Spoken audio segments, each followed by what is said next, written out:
Hello, everyone, and welcome back to the Off Track podcast. My name is Morgan, and Kat is not here. So this is gonna be my first time doing a solo episode. Kat is off in Colorado doing a training trip with her coach and some other athletes, and we figured it would still be fun to do a solo recording. I recently asked on Instagram for people to send some questions my way, but I think before we get into some of the questions, and some are HYROX related, some are not, so if this isn't the episode you're looking for, we'll have a fantastic guest next week that we're both equally excited about. I think I kind of wanted to start the podcast by giving my origin story with the sport. The person you see on social media today and at races started all the way back in, let's say 2010. So 16 years ago, I would have been, 2011. 15 years ago, I would have been a freshman in high school. And I grew up doing all sorts of sports. My mom, who was very athletic, and she still is, if she listens to this podcast, Mom, you're the most athletic person I know. She's a queen at pickleball. My mom really wanted me to play softball when I was younger. That was her sport. She played at a very high level. From the stories that she's told me, she was one of the best. So my mom enters me into softball when I'm really young, and I guess this is before 2011. And I get pretty good at it too. I play, the rec leagues, and soon graduate to travel softball. And for people who don't know, travel softball is kind of like the competitive division of the sport. You could do travel softball, travel soccer, travel hockey. I'm sure there's travel for lots of different sports. Volleyball, I'm sure. And I guess to preface this, although I found success in softball, I felt like it was never really something I was passionate about. So my motivation to go to practice and, hit balls and catch, and I was an outfielder and a shortstop and a catcher, and I pitched sometimes. So I guess I just kind of did a little bit of everything, but that's what happens when you're young. My motivation to want to go was never that high. It was always like, pulling teeth to get me out of the door to go to practice on time. And I just knew it wasn't going to be something I wanted to pursue long term. But, now we're 7, 8 years old. I'm playing travel softball, and I also get into soccer at this time too. And soccer was more of my love, I guess, when I was younger. I, loved the team aspect of the sport. I loved that I was able to be more physically active. As a center fielder in softball, you don't really see a lot of action unless people are, hitting it hard consistently. And now that I think about it, and as I become more, retrospective about my life, the reason why I like softball was because when I was an outfielder, sometimes I would get fly balls sent my way. Loved making diving catches. I have a very fond memory of one time I robbed a girl of a homer. And that was sick. That's going to be an athletic thing that lives with me for a very long time. But now soccer, you could use your athleticism a little bit more. If you're fast, you could be fast on the field. If you had endurance, you could stay out there the entire game. And these games were, 90 minutes long. So now we're transitioning from adolescent to high school. In high school, I have to choose sports because some of the sports have, the same seasons. So in the fall, I played soccer my freshman year of high school, and I was on the junior varsity team, and we had a pretty good season. I liked my team. I had fun, and I think at that age, you're 13, 14, that's it should still be the primary goal, is are you having fun with the sport? And I found that my motivation was high, and my dedication and my discipline was equally as high, where I wanted to go to practice, I wanted to stay after, shoot some free kicks, work on corner kicks, like whatever it was, run extra drills, run an extra mile. We always ran a mile before we started practice. And I thought, man, I like this sport a lot, but I think I really like the speed aspect. I loved being one of the fastest athletes on the field. I loved chasing people down, chasing after the ball. Of course, scoring was great too, but I just loved the speed of it. It was so much more up my alley. Soccer season freshman year came and went, and the spring I didn't do a high school sport. I was still playing travel softball. Now, up until this point, I have never ran in my life as far as track and cross country. That was kind of still a foreign thing for me. And the spring season comes academically in high school, and I'm not doing a high school sport. I'm traveling for softball. And my team at the time was really good at the national stage. We would compete like all across the country, mainly in the Midwest, but we had won the national title for our, 13 and under division or whatever it was at that time. And a lot of people on my team ended up playing softball at a college level.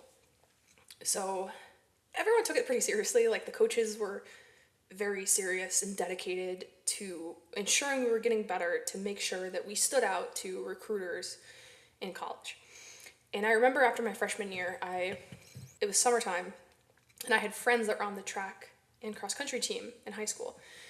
And I had broached the subject with my mom that I don't like softball anymore, and I don't like soccer anymore. And I wanted to try track and field. Cross country still wasn't on my mind. And I remember my mom getting really defensive just because, my whole life I spent playing team sports, and I think she liked the camaraderie of as much watching me. It was cool for her to hang out with the adults that she had become friends with. And I told her I did not want to do softball anymore. I was like, I'm over it. This is not fun. I'm wasting my summers by traveling every single weekend. I don't get to be a kid. I don't want to play softball in college, and I don't want to do sports in college. I distinctly remember having that conversation going into my sophomore year. And she, comes to, she's like, yeah, whatever you want to do, whatever makes you happy. Leading into sophomore year, I decide, because I said I don't want to play soccer and softball anymore, I think I was burnt out, I signed up for tennis. And this was the first and only year I played tennis. But not to toot my own horn, but I was pretty decent. My best friend in high school at the time, Rachel, shout out Rachel if you're listening to this. I doubt it, but shout out. We had teamed up and became doubles partners in tennis. And we found immediate success. We were at the conference level and won our conference title for doubles. And we went to sectionals. We didn't make it to state, but in Illinois, tennis is really competitive. But we were pretty good. And I was like, tennis is fun. This is a sport that I could see myself pursuing for the duration of high school. But tennis season is just the fall, and in winter, typically the track team starts training again. And I had a few friends in the track team, and I had mentioned to them that I want to sign up for track and I'm going to go to your first practice. So I remember sophomore year of high school, I started track for the first time. So this is now I'm probably 14, and I just show up. I show up, no expectation. I remember my first pair of running shoes were Nike. I don't know if Pegasus were a thing at the time, but a very old model of Nike shoes that I had trained soccer in. So super old, really bad grip on the ground. And indoor track in Illinois, we didn't have an indoor track at our high school. There were some surrounding schools that had indoor tracks, but we'd run on concrete on the ground in the hallways after class was out. And I found success in track right away. I gravitated towards the shorter and the faster things because that's what I knew from high school soccer, from soccer in general. And it was fun. I think high school, in retrospect, high school sports and high school track where I had some of the best moments of my entire life, and I reminisce on them a lot. And I think the root of that was you grow up with a lot of these kids and a lot of the teammates that you run with, and you just build rapport with them. You know their moms, you know their dads, you know their family, you know their siblings. And it was very low stress. And stress is going to be a big thing that I talk about, leading into my journey of HYROX and subsequently college track, and then HYROX. So sophomore year of high school, first track season, indoor, I'm practicing on concrete wearing my old Nikes, and then finally outdoor season starts. It's in Illinois. I was living in Illinois at the time. It doesn't really get warm until May, I would say, maybe April. So we have March as our first track meet, and my coach puts me in the 100, the 200, and the 4x200 relay. And I remember running the one and winning and feeling such a sense of euphoria, like, oh my gosh, I've never won something individual in my life, because every sport I had ever done up until that point was a team sport.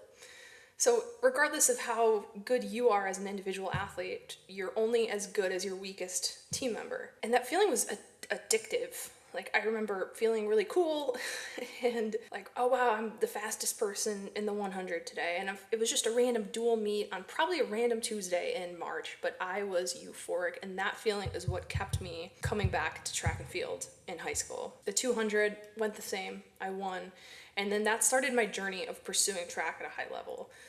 My sophomore season ended with state qualifying marks in the 4x200, the 300 hurdles. I ended up taking up hurdles, and the 200 meters. This was my first time ever doing track, and it was fun. But once I started to gain success, I think I started to have a little bit more pressure, more internally than extrinsically.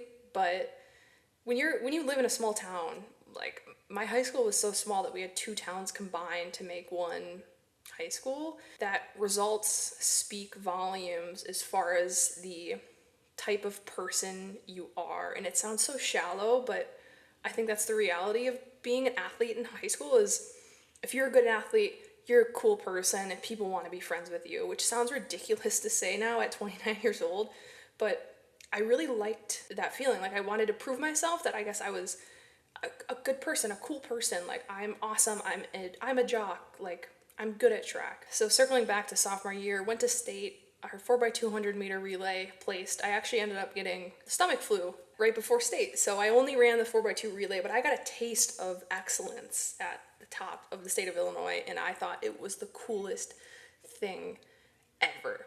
Now that summer of 2012, 2013, I do club track and field, which is through the AAU program, and you can kind of just sign up and enter yourself into any races you want, ranging from field events to all sorts of track events up until the 2 mile or the 3,200 in Illinois. And I had a track coach that thought I would be really good at the heptathlon, but I trained for that in the summer, and I went to a local meet, qualified for nationals, and I won nationals in the heptathlon. And that was the moment where I was like, man, I could be pretty good at track. And I always felt like I was the jack of all trades and master of none. So I could do a little bit of everything, but I wasn't the best at one thing. This really translated to HYROX, little did I know, about a decade later. Going into my junior season, my track coach convinces me to sign up for cross country. And coming from a sprinting background, I didn't think that I would find any success going into, the grass season in the fall. But I did. So I started training as a cross-country athlete in the summer of 2013, and I loved it. I built up to 40 miles a week as a high schooler, which is a lot, and I never really touched 40 miles a week. Currently, I don't touch 40 miles a week. In college, yes, I did, but it just seems astounding to me to say that out loud. When I was 14, I was running 40 miles a week, and I'd never ran cross country before. But also in my junior years, when I started to develop issues in the form of stress fractures. I had ran a pretty successful junior year cross country campaign that allowed me to qualify for state in cross country, and I had a goal at the state championship race that I was going to be all state. All state in Illinois means you are the top 25, and I had no business being in the top 25 in the state. And our division in high school was the largest division in Illinois. We had 1A, which is the small schools, 2A, medium size, 3A, the largest schools. So I remember starting that race not knowing I had a stress fracture in my femur, and I put myself in 25th place the entire race. With about 300 meters left in the race, I tried to kick. At the finish line, it's uphill, and I passed out. So I went from being 25th in the state to dead last. And the marshals, the referees, whoever was, watching the course, they weren't allowed to touch you. If they touched you, you were disqualified. So when I came to, I got up and had to crawl about 200, 300 meters to the end. And that, really, I think, lit a fire in me, because I felt like I tasted what I thought success was going to be, and I didn't achieve it. And I thought, I'm going to do anything I can to get back. I recovered, took some time off. I did. I took care of my body. I found out that I had a stress fracture in my femur also, so I was on crutches, and this was the first big injury of my career. I was on crutches for probably 6 weeks. I was in the pool, aqua jogging. For people who don't know what aqua jogging is, you put a little belt on and you literally jog in water. It's very hard. I remember doing 60-minute aqua jogging workouts where I'd be dripping sweat into the pool. I went to my local YMCA, did it before school, after school. I was really dedicated and really disciplined to making sure when I started my junior year track season, I was going to be the fittest I'd ever been before. And I think with that came an underlying sense, an underlying development of overtraining. I was still new to the sport, really. In retrospect, I had done it for a year and I was training a lot. And I didn't have oversight from my coach because I was doing this alone. When you're injured in high school, there's not a really big return to run program. There's not a lot of oversight from coaches. So I just did what I thought I needed to do to get fit again. Of course, within the limitations of what my doctor told me. I started junior year track season and followed pretty similar format. I finished the season holding the school records in the 100, 200, 400, 800, 3-mile cross country, 300-meter hurdles. And I thought I was hot stuff. I really did. I felt it's hard to describe gaining success in high school when your brain isn't fully developed and understanding that you are more than just an athlete. But I remember going into the state track and field meet outside, and I'd qualified individually in a few events, one being the 300 hurdles, which ended up being my best event in high school, and the 800. And that was a really unique combination. A lot of people didn't see people doing a sprinty event and then a middle distance event. So 300, I got second in state, and 800, I think I got 5th or 6th. And then after that is when colleges start reaching out to you the summer before your senior year. So I went from remembering that I told my mom I didn't want to do sports in college to people from all over the country that were like, we want you to run in our program. Here's why it's a good program. Here's why we want to invite you on an official visit. Official visits are awesome experiences. You get an opportunity to not only visit the campus of a team that wants to recruit you, but also get to know the coaches, the athletes, and they treat you like royalty while you're there. So I got recruited to quite a few schools, and I took official visits at the University of Illinois, the University of Wisconsin-Madison, Notre Dame, Indiana University, and University of Pennsylvania.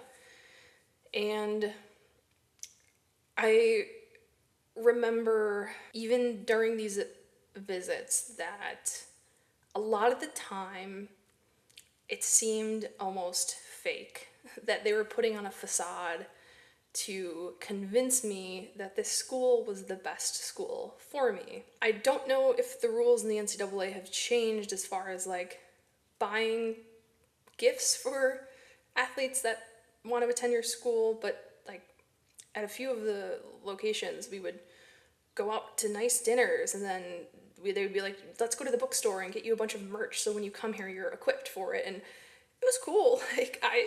I definitely feel grateful that I had an opportunity to, earn the trust enough with programs that they wanted to invite me for official visits. But it made it really hard to decide where I wanted to go to school.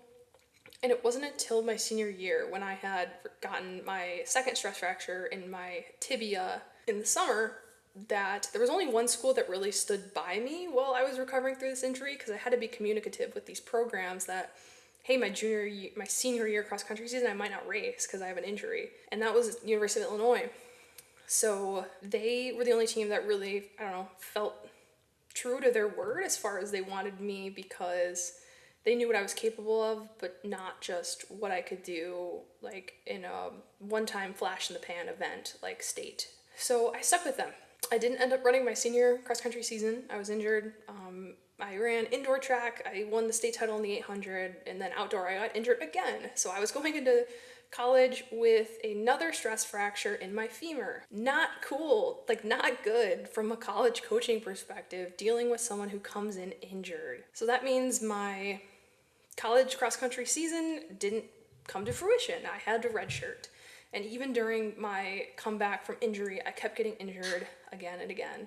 And I think I've already talked like way too much about my adolescent journey up until college, but college can be a totally another different episode. But I never really got an opportunity to compete at the collegiate level. And I have one more anecdotal story before I get to my journey of high school. And this is one that really just changed the trajectory of the way that I train for sport and the way that I view sport as a whole. On February 14th, 2018, I remember because it was Valentine's Day, I had the flu really bad, and I went to the hospital. I was dealing with a back injury. My back just started hurting randomly on a run one day, and my physician had ordered an MRI. And that MRI was the day before I went to the hospital for the flu. So I was down bad. And I remember being in the hospital bed, and my roommate was next to me. I was fine, I just needed IV fluids. And I'd gotten a call from the doctor who oversaw the track and cross-country program, and he told me that my MRI results came back, and I had a stress fracture in my sacrum. And I was like, okay, I don't know what that means. Like, great, it's another stress fracture. I know how to get over it. I know how to get through it. But he said that this was something we needed to discuss in person. So he said, tomorrow, can you please come to my office? And we'll talk through the recovery protocol. So the next day, I was still down bad because I had just gotten out of the hospital with the flu.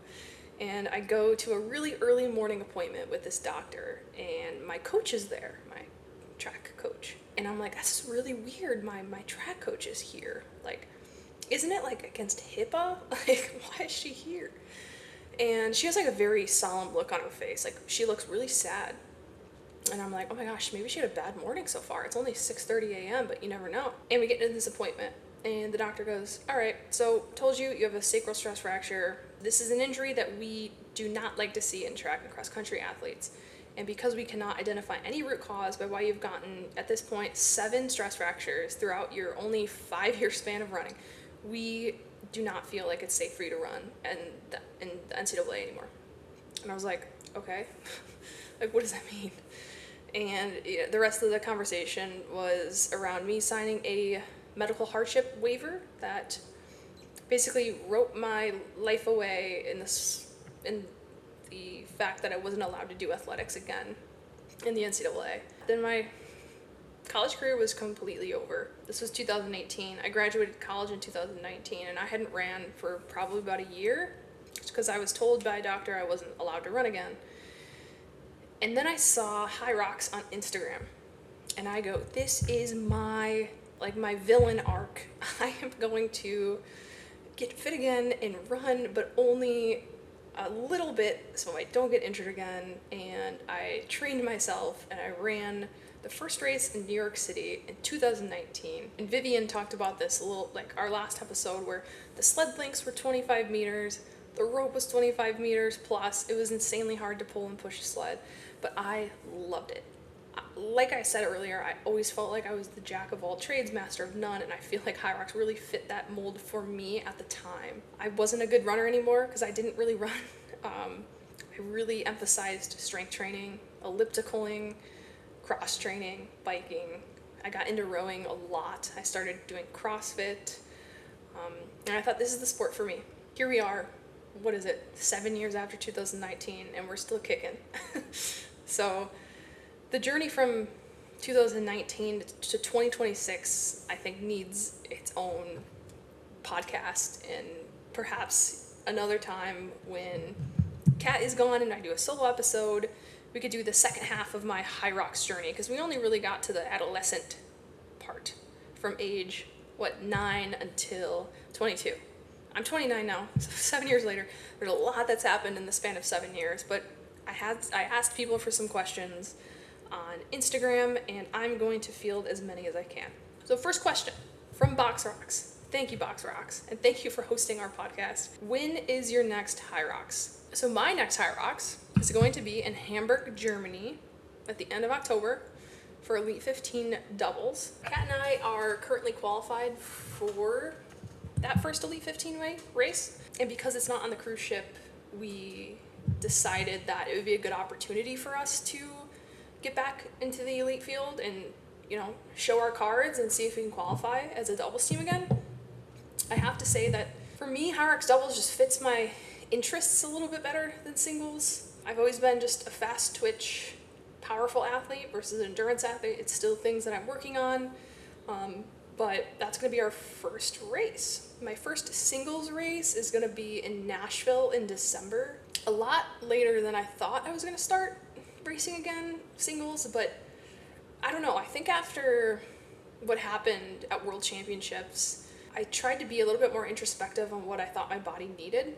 And I think what it needed at the time was just rest and recuperation after that period. What followed was just me taking time off and me truly resetting. I feel like I'm still building back, and it's the middle of August. So I think I would do myself a disservice by trying to jump into Boston or jump into DC, which I did want to do DC, Boston, or Toronto, but I think, now that I'm getting older and probably wiser, the more that I'm looking out for my health and my body versus trying to push it for an ambiguous result.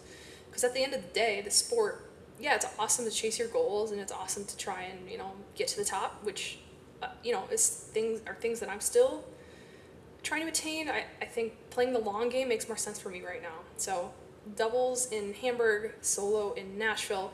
Rest of the season, I'm not sure. I'll be in London before Nashville, and we'll see how Nashville goes. So next question from the sled chick. How many miles specifically do you dedicate to zone 2 a week? Let it include elliptical. I love this question. So the number of miles I dedicate to zone 2 a week is probably 10, maybe. I touched on it, I hope, a lot in the last 30 minutes, but I have a very vast history with stress fractures. And what's one way to get a stress fracture is by running frequently, for me. And I think one thing that HYROX allows me to do is to supplement other cross-training modalities instead of running. We have the rower, the skier, the biker, stair climber, elliptical. I supplement a lot of my zone 2 cardio with elliptical. In college, I did it all the time, and I felt like it's one of the few machines where you can get a similar motion of running. I don't use the arms, I just use my legs. And you can really jack your heart rate up because you can increase the resistance. Every time I hop on the elliptical, I do an elliptical workout, and it just helps make the time go by. I do a 10-minute warm-up and then some sort of sets ranging from 5 times 8 minutes, 4 times 10 minutes, 3 by 9 minutes, like whatever it might be, and then like a 10-minute cool down. I feel like I have to push hard in those 5 to 10 minute segments to get my heart rate into my zone 2 level, but it's also fun and kind of engaging. You can put your phone up on the elliptical, watch Netflix, watch YouTube. YouTube is typically what I go to instead of Netflix. And then the time just flies by. I think the only thing with the elliptical is sometimes my feet get a little numb, but I don't know. I never really think about it that much because I'm just kind of enjoying it, watching a show, catching up with people, responding to emails, so on and so forth. So my zone 2 mileage, really low. I save most of my mileage for threshold runs, and I probably run, right now I'm probably running between 20 and 25 miles a week. Most of those miles are during threshold sessions. I try to avoid zone 2 running in general, just because I know I can get a similar stimulus using something else. My roommate sent a question in. My roommate is also my boyfriend. He said, "What's your roommate's most annoying habit? I've heard he never runs out of food." That really parlays into my roommate's most annoying habit, which is eating my food. I'm a big meal prepper. He knows I'm kidding. I'm a big meal prepper. And on Sundays, it's like my religion to get my groceries, meal prep, and make sure I have enough food for the week. And that's it. I don't really buy a lot of extra food to have in the house. So typically, recently, he's extremely busy with work. He works as a doctor, and shout out to all the doctors and the people who are in residency, especially. The amount of chaos and hecticness and stress and hours that you're working is just insurmountable. I cannot imagine myself undertaking something like that. So shout out to him. But he does have the tendency to sometimes eat my food, or he'll come home and he said he hasn't eaten at all day, and I had meal prepped chicken and rice. Like, I'm gonna give him some chicken and rice. I'm not gonna have him just like go to bed hungry. So it's okay though, hon. You can have my food whenever you want. I think it's a reminder to me just to get more food for the both of us, right? I promise. So my friend, good friend of the show, Nick Riker, he asked me about the Bears prediction. And then also my agent, Jordan, shout out Jordan, we've got another Bears question. So Chicago Bears in the 2026-27 forthcoming NFL season, discuss. And Nick asked me about the Bears prediction. So I don't know if this comes off on social media, as I've been cultivating my brand to curate more towards HYROX and not a lot of stuff outside of that, but I am a massive NFL fan. I am loyal to the Chicago Bears. I was about to say to a fault, but like, who cares? We're with them through thick and thin. Good seasons, bad seasons. And last year, they had the best season that I remember witnessing and that I felt I was immersed in. Because I didn't get into football heavily until about 3 years ago. 3 years ago and 2 years ago, it wasn't so hot. Last year was incredible. We hired a new coach who was the offensive coordinator for the Detroit Lions. His name is Ben Johnson, and I believe he is going to be one of the best NFL head coaches of all time. So 2 years ago, the Bears record was probably like, 4-13. And it was almost cringeworthy to turn on a Bears game and just see them blow up every single time. It was Caleb Williams' rookie season. There were growing pains. People thought he wasn't going to pan out into anything. And then last year, to have such a successful season for a franchise that has been going through a massive drought was, it brought a tear to my eye. I'm not going to lie. When I went to Chicago to watch the last playoff game, was it the NFC Championship game? I can't remember, but it was against the Chicago Bears versus the Rams, and I was in the city. I was in Chicago. I had all my friends. We got a table at a restaurant, and we were there for like 4 hours. And seeing those iconic throws by Caleb Williams and seeing the team put together some insanely impressive offensive runs, defensive stops, was just magic to my eyes. We made it to the playoffs, won a few games. I think our record last year was 12-5, I want to say. And I guess to answer Nick's question, what do I think the record is going to be this year? I'm going 13-4. I think we're going to improve a little bit. I, suffice to say, haven't been following a lot of the trades in draft picks, but I know we got another tight end, and Ben Johnson loves his tight ends, loves to use them. We have some incredible tight ends, arguably one of the best in the league in Colston Loveland, very arguably one of the best quarterbacks in the league, which I'm sure if people listen up to this point, they're going to think I'm crazy. But there's something about Caleb Williams that he is just an absolute gamer. He knows when to turn it on, flip the switch, make incredible plays in the most stressful circumstances. I think another thing that I'm going to call out is the Bears are going to beat the Packers both times this year. Bear down. I live in a Packer household. My boyfriend's from Wisconsin, and I live in Wisconsin currently. So I just have to represent the city well. So I'm expecting another highly successful season. I think Ben Johnson is going to continue to flourish, and I think Caleb Williams will follow. My good friend Alex from Chicago, shout out Alex, shout out the city of Chicago, asked me, what is your favorite workout, running or HYROX? I was actually talking to a friend about this today. We went on a little easy run and we were just chit-chatting, and I think my favorite workout is from back in high school. And when I was in high school, in the 2010s, We didn't really talk about threshold much. We used a vague term called tempo. Tempo in high school was indicated and performed by doing race pace intervals. And in high school, in cross country, you ran a 3 mile race. So there was a distinct running workout that I remember doing where it was a 1.5 mile warm up.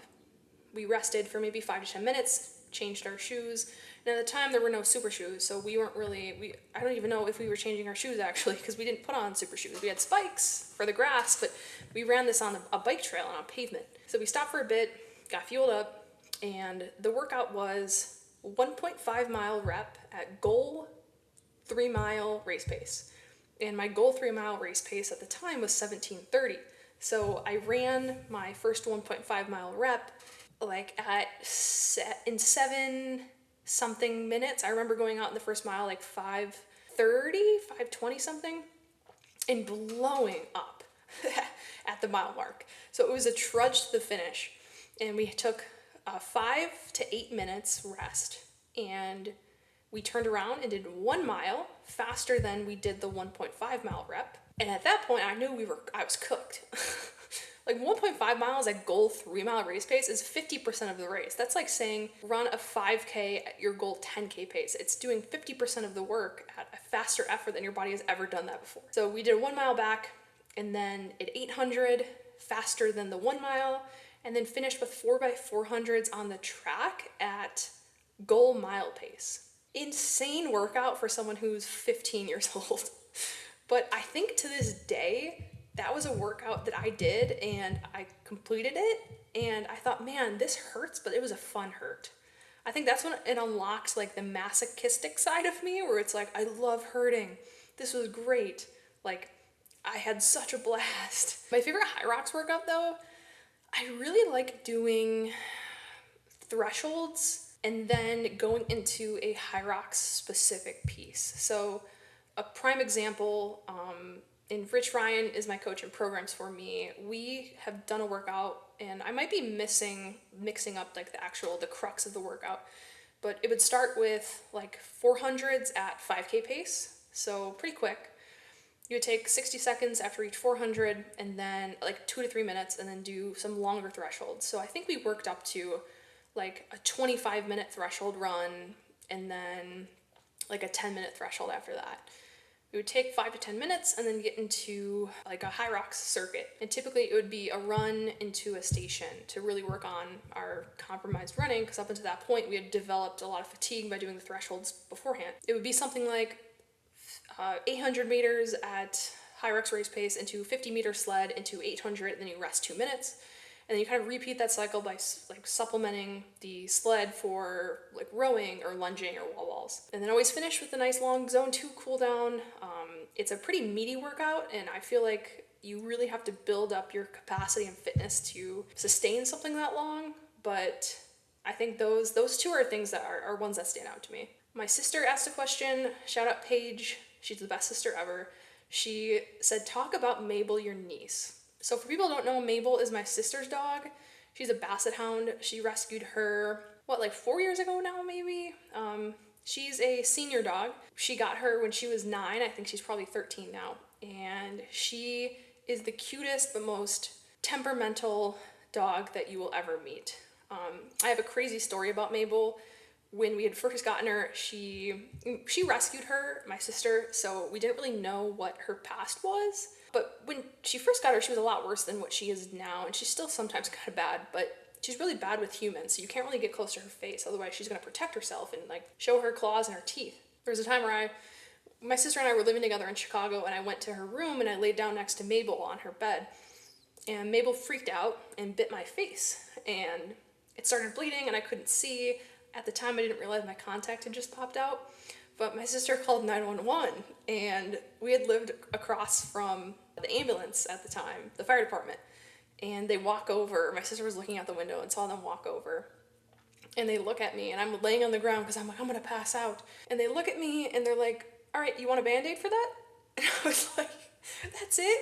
Just a Band-Aid? I don't need stitches. Like, it's not that bad. But I'd gotten like a black eye after, and we had to go do the whole shebang about getting antibiotics and going to urgent care. But yeah, she's a good dog besides that.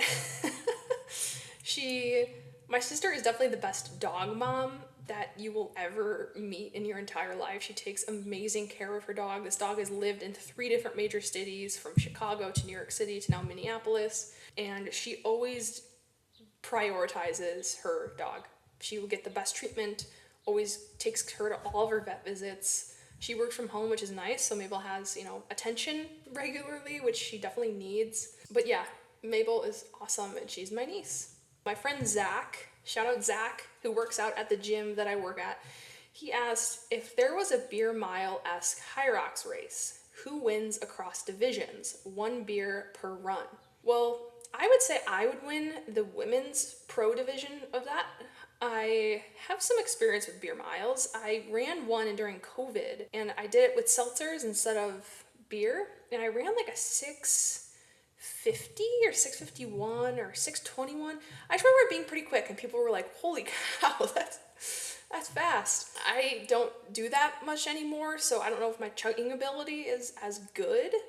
If it was NA beer, sure, because 8 is kind of a lot. So I guess it just depends. Is it NA or is it normal? Because if it's not NA, like who can hold their alcohol down the best?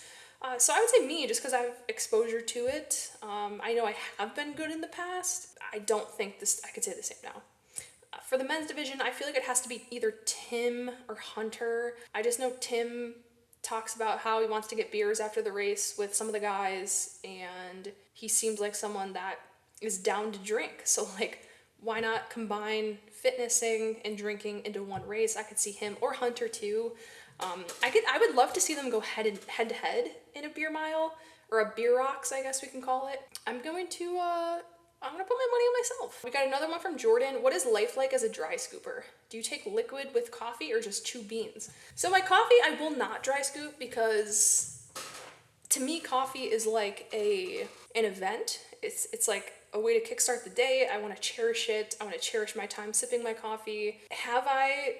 Do I dry scoop a lot? I do. And one thing that I've been dry scooping a lot is First Form's Ultraformance, which is an amazing pre, intra, and post workout supplement. It's got 24 grams of carbs, and the other day I didn't have a mixer to shake it up, so I just, from the bag, scooped it, put it down the gullet, and then I swish it around with water, of course. But it's a really simple way to get in your carbs without needing to dirty up another cup. So life is awesome as a dry scooper, I have to say.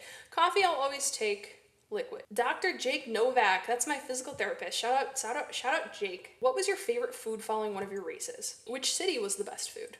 Wow, that's hard. I feel like I'm not a big post-race food person, but I do appreciate a really good meal. Let's go with when I was in New York City this last summer, and because my sister was living there at the time, she had good recommendations for restaurants everywhere. We had finished the race kind of in the morning, early afternoon, and went to this pizza place in West Village in New York City. I don't know the name of it. I'm sure if someone said it, it would ring a bell. But we got a really thin pizza, kind of tavern style, and we put giardiniera, pepperoni, and maybe olives on there. And it was the best pizza ever. And maybe it was because I was hungry, but it's the most memorable post-race food item that I consumed in recent memory. Giardiniera just makes everything better. It's just like liquid gold. I put it on sandwiches. I can eat it straight out of the jar. It's like an awesome garnish for a lot of meals.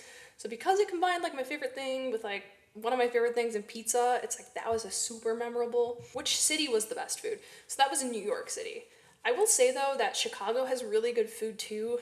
There's some insane restaurants in the city of Chicago. I think it's hard to mention a post-race meal in there just because I lived there for so long.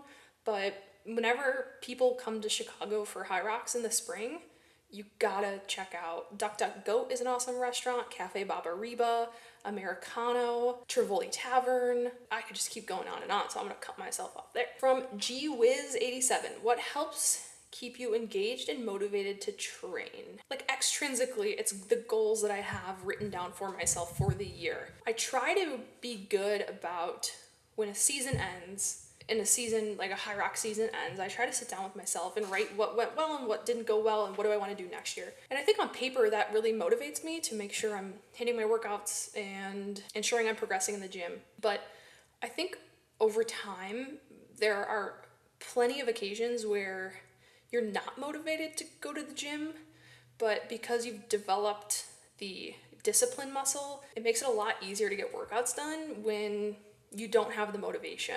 I think the main thing that keeps me engaged and motivated is because it's been part of my routine for so long. I think I've become calloused to not getting my workout in, that it's just something I have to do every day to have normalcy with my life. I think goals is awesome though. Like having goals dictates motivation for a lot of people.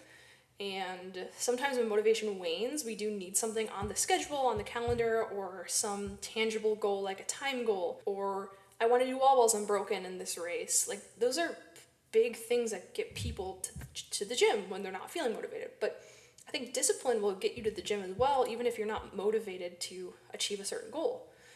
So I think there's a big distinction between discipline and motivation. I'm definitely not motivated every day. I feel like as I get older in the sport and as I'm realizing it's harder to get faster just because I've been competing for so long, the motivation for some extrinsic goal isn't really there that much for me anymore, but the discipline that undermines the motivation is constantly there.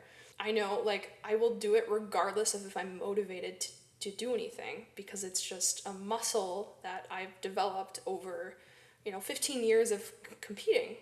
And I still try to give myself grace, like, sure, there's days where I'm not motivated and I'm not disciplined. And perhaps those are days where my mind and my body are like, you need to take a rest and take a step back and take care of yourself outside of the sport. Let's do one more. From Zach, again, appreciate you for asking so many. What are you most proud of across your journey in HYROX? Mentally, emotionally, etc.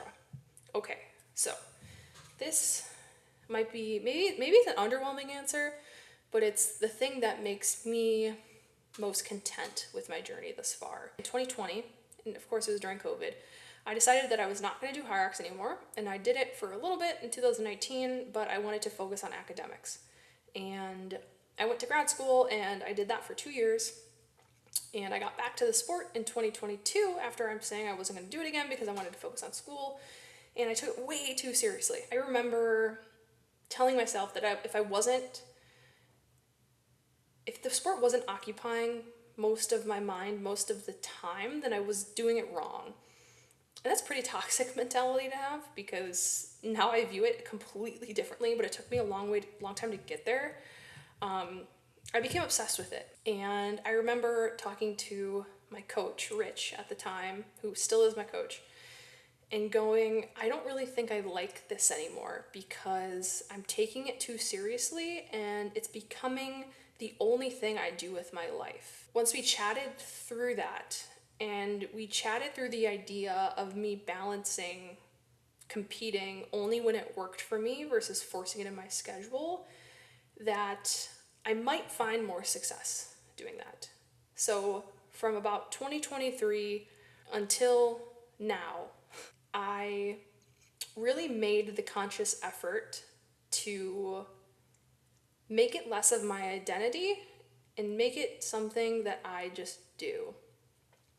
Because I know how easy it was for me to get into the mentality. It happened to me in high school, it happened to me in college, where my identity was so closely tied with the sport and my result that when something inevitably did not go right, I thought my self-worth was absolutely nothing. It took a lot of talking with people and being really introspective about who I am as a person outside of the sport to realize that my value is so much greater in so many different aspects, and I shouldn't have my emotional eggs all in one basket. And I think that's the thing I'm the most proud of, is changing my mindset and mentality from I am a HYROX athlete to I am Morgan, I do HYROX. Biggest game changer for me. It's allowed me to be less stressed and pressured going into competitions, because I know I have filled my cup up outside of the sport with many other things. I have a lot of other hobbies. I have friends that don't do HYROX. Most of my friends don't do HYROX, and they kind of bring me down to earth as well. say for example, today I had a bad workout and I'm seeing some of my closest friends tomorrow and this weekend. They do not care how my workout went.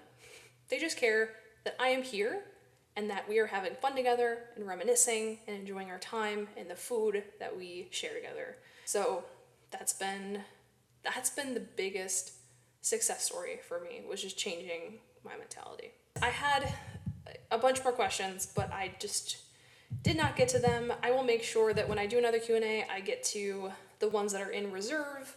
But thank you for everyone that submitted them. Thank you for tuning in. I know this is a longer episode. I did not imagine me rambling this long. Shout out to everyone who's been, part of this journey for me for the past 13 years. Shout out to First Form. Shout out to Formed. Both companies have took me under their wing and entrusted me with representing the brand at the level that I'm competing at. Shout out to everyone that's just been with me through this entire journey. All right, we'll catch you next week. We're gonna have a guest. Kat will be back. It's gonna be fun.